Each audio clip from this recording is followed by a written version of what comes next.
What's up, Greg? Welcome back to another episode of Nightmare Fuel, the internet's favorite place to get scared and scarred. I hope you guys are all ready to wake up in the middle of the night in a cold sweat screaming, because this one is a doozy. So since I made that last video on a low-budget movie, The Lamp, I've been going down a rabbit hole of sorts, looking for other low-budget movies to talk about. I feel like low-budget movies are like an endless source of inspiration for movies. There's just so many that are so bad. But I've recently discovered that an even better subgenre of movies exists within low-budget movies that are low-budget rip-off movies. There are like a bunch of low-budget studios, like Sparkplug Entertainment is the one that made this movie. There's a bunch of others that make a living off of making rip-offs of popular movies. Everything about the movie, from like the title to the cover and the posters for the movie, and even the plots of the movie, are designed to trick you into watching their movie instead of a good movie like Kung Fu Panda. One of the worst, most egregious examples of this that I've found is this movie called Plan B. It's a rip-off of the 2007 absolute classic B movie. Over the past couple years, the B movie has seen this sort of resurgence because it's been like memed to death. But at the time it was released, I guess it was like a fairly well-received movie. At least it was received well enough to get the attention of Michael Shelp, who is the director of this movie. He's got classics like Spider's Web, A Pig's Tale, A Car's Life, Sparky's Big Adventure, Car's Life 2, Bug Bites, and Ant's Life, which is clearly a rip-off of Finding Nemo. But today we're here to talk about Plan B, the worst movie ever. I feel pretty comfortable saying that. I know I've said that before, but I think we found it, guys. I think we found the worst movie ever. I think one of the most perfect things about this movie is the title, Plan B, because this movie would definitely not be anybody's first choice. Oh boy, what awesome flowers! Hey, you're like kidding, right? Daisies are so last century. What if someone sees me? Oh, Buffy, daisies are always in style. But if you prefer buttercups... The movie starts off by introducing some lovable characters. There are all these worker bees. There's Buffy and Bing. So right off the bat, you get a sense that, okay, everybody's name in this universe who's a bee is gonna start with a B. Very funny. If you're like me, the first thing you'll notice about this movie is that the characters, the settings, just the animation, pretty much everything visual about this movie is just horrendous. It is acid to the eyes. In this whole beginning scene, these worker bees, who are led by Bing, who's the main character, are just going around and pollinating flowers. Well, Bing is. The rest of them, for some reason, can't figure out how to pollinate flowers, even though they're bees. One of the bees is trying to eat the flowers. Another bee's trying to pollinate a pretzel. We're here to pollinate, Zoe. Keep snacking to a minimum. And immediately they've broken the whole bee scheme, where every bee's name starts with a B, because they've just introduced this character, Zoe, who they refer to for the rest of the movie as Joey. Joey, no snacking. I don't know why none of these bees know how to pollinate flowers, except for Bing. Like, they're bees. That's probably the one thing they should know how to do, and it never says, like, this is their first time pollinating or anything like that. They're just dumbass bees, I guess. So they're flying around and trying to pollinate shit, and the animation is just so weird and creepy. Like, the way they pollinate things is by slamming their heads on it over and over really fast and sticking out these really long, creepy, cylindrical tongues and sucking really loudly. But if you thought the visuals of this movie were the only bad thing about it, then boy, are you sorely mistaken. Some of the characters in this movie have the most annoying voices ever. Gag me? Like, why can't humans throw trash away? Did you just say gag me? Ugh, gag me! Ew. Listen to this character, Pistol, who just complains for the entire movie. Pistol. We won't make much. Honey? Oh, we'll make plenty.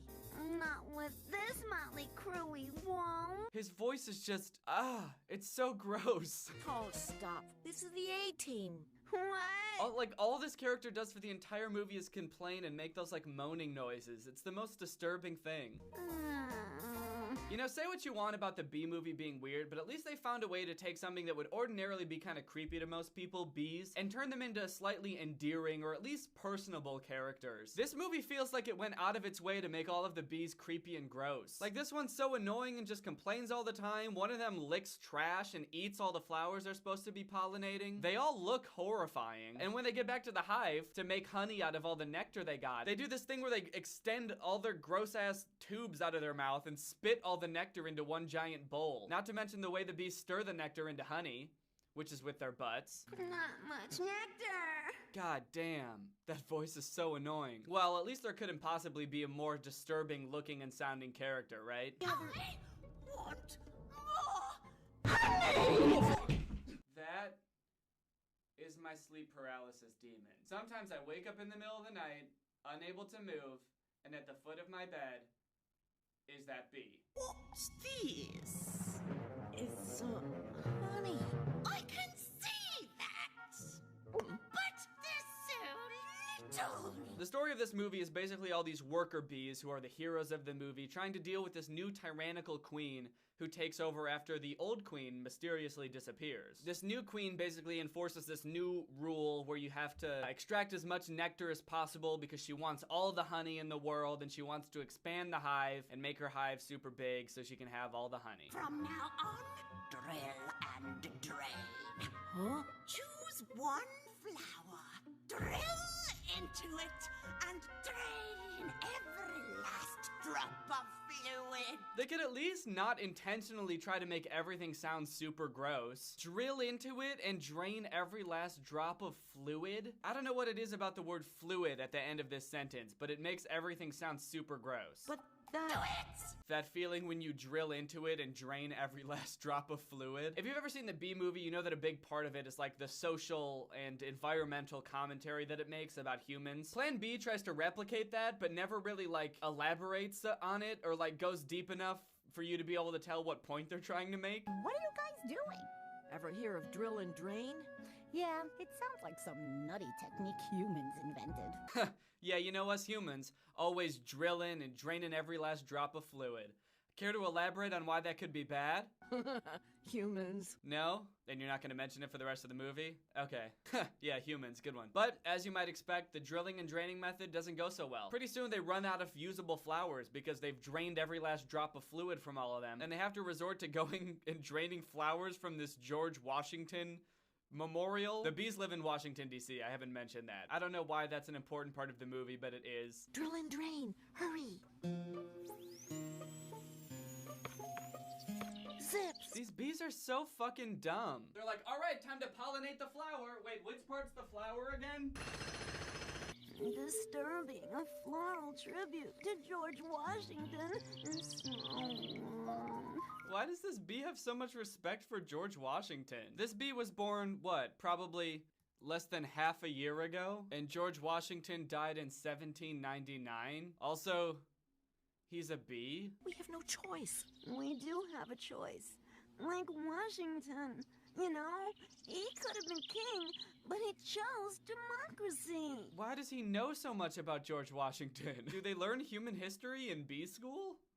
Why would a bee know anything about George Washington? So the main antagonist of the movie is the queen, but there's also this sort of like side antagonist named Belzar. Belzar! He's always like sucking up to the queen, kissing her ass, and trying to make the other bees look bad. Like this scene where he, I guess, agitates this random toad to make it attack all of the bees who are working on the George Washington memorial.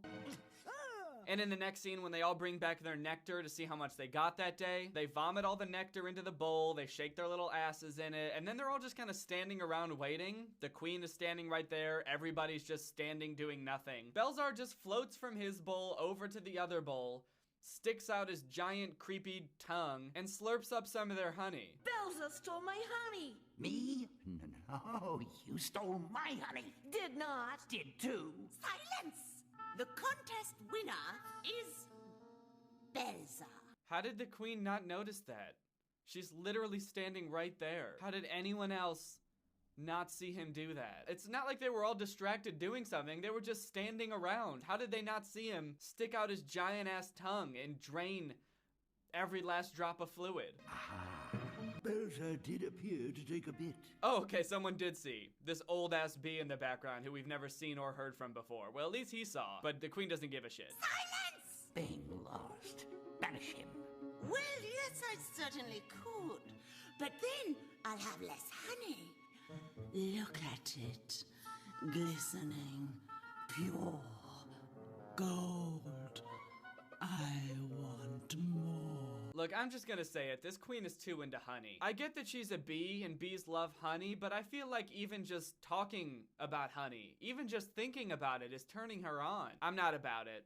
I'm just not. Anyway, Belzar gets promoted by the queen because he's a little suck-up bitch boy, and now he's basically her right-hand man. So Belzar uses his new power to wake up the other worker bees in the middle of the night and tell them they gotta go get some honey. It's time to learn the meaning of work, of dedication, of loyalty. We just got to bed. Whoa, what? Who the fuck is that? Where did this character come from? We're halfway into the movie and they just introduced this character with the most crazy-ass voice I've ever heard? You can't expect me to be on board with that. We just got to bed. Sleep privileges are canceled. Starting now, you work 24/7 making honey and expanding the hive. That's so unfair. Does anyone else think this is weird? I feel like I'm having a fever dream right now. Where the fuck did this character come from? That's never spoken a peep, and now all of a sudden they're sticking up for themselves with the most obnoxious voice in the world. We just got to bed. Let us go back to sleep. He's just tired, Belza. It's Major Belza, Captain. Wow, I really gotta hand it to him with the animation on this. I mean, the emotion they're able to capture in their facial expressions is just amazing. I mean, I don't really know what this emotion is. I guess it's supposed to be like concerned or angry because he's having to go out in the middle of the night to get honey, but he kind of just looks high. Get to work right now! Oh man! So Belzar and the queen pretty much work the bees to exhaustion. They're expanding the hive. The hive is getting gigantic, but they're running out of steam fast.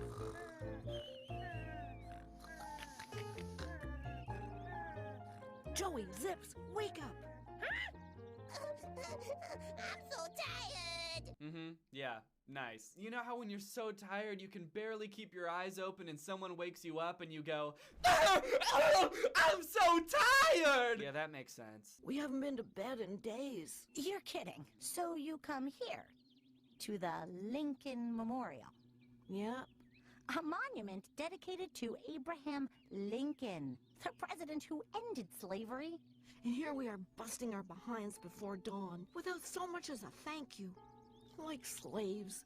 I get the irony. So do all bees just have like an in-depth understanding of American history? I get that it's a cartoon, and real bees obviously don't know jack shit about the presidents. It just feels so weird that this movie is focused on showing us that bees are so fascinated by human presidents and not like past bee rulers. Like, shouldn't that be who they look up to? It's also weird because like the idea of a president in a democracy isn't even compatible with like bees biologically, because like the queen bee is just born into power automatically. There's no votes in a beehive. There's one point in the movie where all the bees are worried about who's gonna churn the honey because Pistol, who's the one person who knew how to do it, got fucking destroyed by that toad earlier. And they're all worried because nobody else knows how to do it. And it seems like a really difficult task. But here's the thing. From what they show in the movie, all churning the honey is just like floating over it and shaking your little ass in it. Like, it couldn't be more simple. Luckily, Bing's love interest, who's a bee from another hive, knows how to do it, and she teaches them all how to do it. It's all in the swivel. It's just kind of impressive that even though the bees, you know, do things like trying to pollinate pretzels and are constantly banging their heads on shit that aren't flowers, and they can't even figure out how to shake their little butts in honey, they all seem to have an extensive knowledge of human US history. Who's this? That's Bonnie. I don't like her. Huh?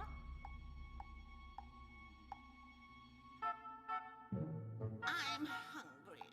Feed me a pre-breakfast snack. What? That was kind of weird. They just like glossed over that completely. Was that supposed to go anywhere? Who's that? I don't like her. I'm hungry. You know, Bing, when I was young, Mummy said I would never be queen. She said I was too nice. But I toughened up, didn't I? Uh-huh. No one thinks I'm too nice now, Mummy.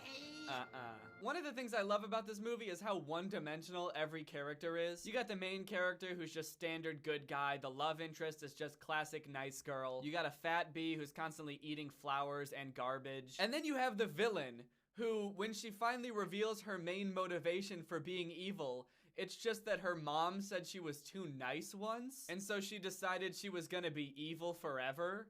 so that nobody would think she was too nice anymore. No one thinks I'm too nice now, Mummy! Things really start to heat up towards the end. Bing gets overworked to the point where I think he goes insane. Where's the honey? I don't have any and I don't care. Like, actually lost his mind, traumatized beyond the point of return. Bye-bye, Bing. Bye-bye, Bing. Bye. He goes insane, he tries to stand up to the queen, but just gets banished from the hive. Get out! Before it's too late. Bye-bye. That shot definitely feels like it lingers for a little bit too long. Like, Bing flies away and all of the guard bees are still inching closer towards where he was. Like, they're just gonna keep getting closer and closer until they all meet in the middle and kiss. Eventually, Bing figures out that the old queen was banished because she tried to poison the elders, but Bing realizes that she was actually framed by the new queen. So Bing comes back to the hive and explains to everybody what the queen did. I can't poison the elders. No. But the queen's not gonna give up that easily. She didn't work her whole life being evil just to give up in this one moment when she could easily just lie to get out of it. Okay, fine. So I tried to bump off a few old bees. So what? Oh, she is? She's just gonna admit to it right away? Oh. Unsheath your stingers. Uh-oh. Joey, Zeps, and Buffy, get ready. Then we get this big fight scene between the worker bees and the guards, which is just bad.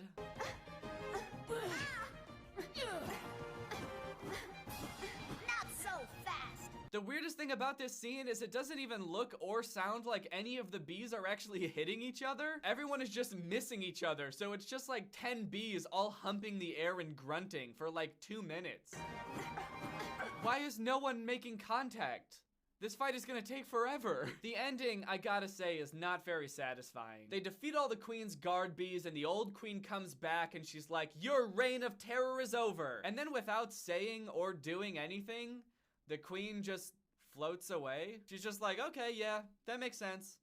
Bye-bye. But she does turn around right before she's about to leave for just long enough to hint at a sequel. I shall return to reclaim my throne.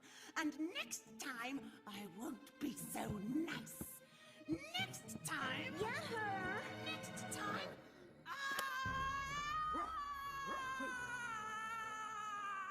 And that's the end. The day is saved. Long live the queen. Long live the queen. I hope you guys enjoyed this in-depth look at the worst